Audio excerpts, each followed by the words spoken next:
Hi, my name is Ritik Rawat and this is my submission for lab 2 visualization cse564. So in this lab we had to complete 3 tasks and I will go through all the tasks one by one. So the first task was to do sampling of the data. We had to do 2 techniques of sampling: random sampling and stratified sampling. How I do the sampling is that I have a Python script which as soon as I start the server it calls the sampling files and I just sample the data. What this helps me is that it totally decouples the server from the front end. So now the server is stateless because it already has all the data it needs, so it won't do any file input output operations or anything like that. So it does not have a state, it's completely stateless, and everything else will work as a REST API on top of that. The visualization task of task 1 was showing k-means inertia. So this was the plot of the inertia for different values of clusters. Also, I'm using the same data as lab 1, so everything in the data site remains the same. I'm using Airbnb data for city of San Francisco. So I'm familiar with this data, and and I have some analytics to show. So the first task was simple. We just had to show the k-means inertia, and this is the elbow point because a tangent drawn here would fall below the curve, and it was between 6 and 8, so I took 7 as the midpoint of 6 and 8. For task 2 we had to show scree plots on original data, random data and stratified data. So so what I do is that I plot the explained variance for each of the dimensions, and this is the cumulative uh, variance explained by all of the dimensions. So what 74% at 7 means that if I take the first 7 dimensions I can explain 74% of the variance. For my particular data set I get the same values, or I get nearly the same values for all of them. So I get around 75% of explained variance using all 3 types of data: stratified samples, random samples and the original data. The scree plots are compared against each other in this graphic. So as I said before, in my case there isn't much difference, but this is dependent on the dataset. In some datasets we may see a very big bias introduced due to the sampling techniques. This figure shows the top 3 PCA loadings. So we calculate PCA loadings just as taught in the class. We take 5 eigenvectors. These eigenvectors have eigenvalues corresponding to a value greater than 1, and that's why we take 5 of them, because I had 5 of them in my dataset and I dropped the rest of them. And now I take the sum of squares for every attribute and I get the loadings, and I pick the top 3 loadings as defined in the question, and I get review scores location, minimum nights and extra people. So in Airbnb, a review scores location means that the surrounding area of the property where you're planning to rent an Airbnb, the rating of that thing, the location rating is called the review scores of location. Minimum nights is the minimum number of nights you need to stay in that property for your booking to succeed. For example, if there is a, say, a vacation resort, it may have minimum nights as 30 because you cannot book it for less than 30 days. And if there is, say, an Airbnb in a crowded place, it may have a minimum nights of 2, that you just need 2 days and then you're good to go. You can book it for just 2 or 3 days. Extra people is the amount of extra overhead you have to pay for getting an extra guest. So most of the Airbnb listings are assuming 2 people or 3 people or 4 people. So say if something is approved for 2 people and you need to get 4 people, so you have to pay twice the value of extra people. Like, this is the cost, extra charge per head. So why I'm telling this now is that it will be useful when we go through the scatter plot matrix. So now we go to task 3 of our problem. So this was the first thing in this was plotting the scatter plot. So what we do is we project the high dimensional data, which was more than 20 dimensions in my case, and I plot it along the 2 principal components. So one of them is along x-axis, another is along the y-axis. So in the original data we can clearly see there are 2 clusters. One is in the top left and one is in top right. So we can see there is good separation between the clusters and there is a small bridge which connects them. So this is the structure of the data when we plot it in 2D using 2D PCA. When we go to the random data, we see that there are points on the top region of this image, but we can't really see the 2 clusters separately. If we go to the stratified sample, we see that there is one cluster here and there is one cluster here, And we can also see that they're connected by a narrow bridge, so there's a lot of empty space here. Just look at the original ones again. There's a lot of empty space here. And if we go to the stratified sample, we again get that back. However, if we go to the random sample, there's nothing. There's just one big blob, one elongated blob. So this shows that how stratified sampling is preserving the data. It's preserving the inherent structure of the data. Now we go to the MDS, which was using Euclidean distance as the distance function. This is the MDS plotting in 2 dimensions of our high dimensional data. Again, this is the original data. We see a big blob in the center, and we can see a bridge in the northwest. So we can see this is a bridge going from top all the way to left. Now we go to the randomly sampled data. We just get a blob in the middle. There's no bridge over here. And if we go to the stratified sample, we can see there is a clear bridge over here. Of course, since we are doing only 0.25 sampling, as in we sample 1 of 4 points, so the density does reduce. We see everything here is very dense. There are a lot of points. The bridge has a lot of points. Here the points will be just a quarter of what they originally were.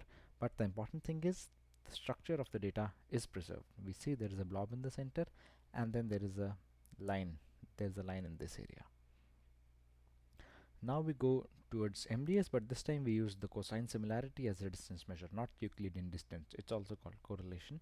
So what we see here, there is an ellipse in 2 dimensions, and the top left part has high density and the bottom right part has high density. However, if we compare these two, we see that this part is denser compared to this part, compared to the bottom part. Now if we go to a random sample, we see that the structure of the ellipse is preserved.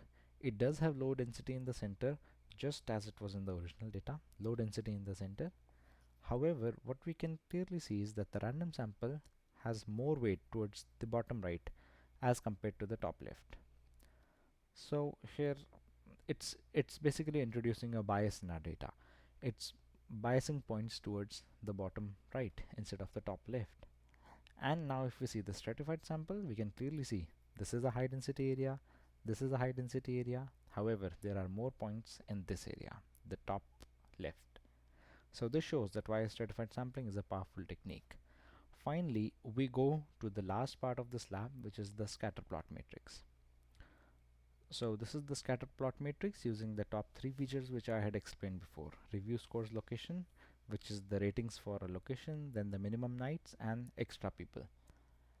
Now we can see again the use of stratified sampling. So this is the original data. We see the field of minimum nights. These are the values of minimum nights. We can clearly see there are 4 clusters.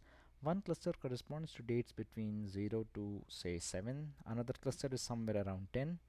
These points, and then there is a cluster which has values around 15, and then there is a cluster which has really big values, say more than 25. So this is the inherent structure of the data, which should be preserved. However, if we do a random sampling, we see that this just vanishes. So instead of 1, 2, 3, 4 clusters, there are just 1, 2 and 3 clusters. However, if we go to stratified sampling, we see the clusters are back. However, they are lighter than the original. And this makes sense because again we are taking only 1 in 4 points, and also we have to note that the opacity of these dots represents the number of points on that position. So if this is lighter, means that there are just less points now as compared to this where it was dark and there were more points. Another place where we can see this in effect is the extra people field. You see, this is the original data and there is a clear dense line for all the values. So what it means is that people charge anything from $0 to say $70 for bringing in extra people.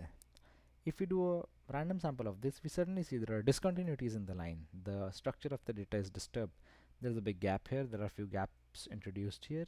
However, if we go to stratified sampling, we see that the gaps are filled again, although with lighter dots, and that's totally fine because we are inherently reducing the size of the data set. So this is the original data, and you can see the stratified sampling is just a lighter version of that. Everything else remains the same. So this is why stratified sampling is a powerful technique. So now we see the scatter plot matrix, and we can see some interesting trends in the data, some interesting facts. So we will slide this box. So as you can see, this scatter plot matrix has brushing enabled. So what we will do is we will slide this across and see that how do the ratings change as compared to minimum nights. Note that the opacity of these dots represents the number of data points.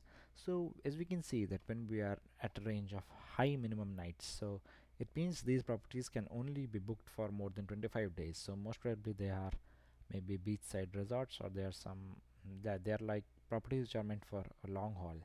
So they have really good scores. Now let's see what happens when we slide it down.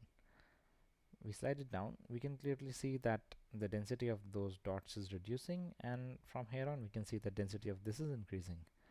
And if we bring it lower, we can see that it has shifted. This is not as dark as it was when we were up here, and these two dots suddenly popped up. So 7 and 8 rating people, typically they exist for points which have they exist for listings which have less number of minimum nights. So these are more of maybe budget Airbnbs, because they don't have a constraint on the number of nights you can live, as compared to these might be the really high end ones, because the score locations are very high. So maybe they're at scenic locations, and these ones are at the generic locations, the average ones.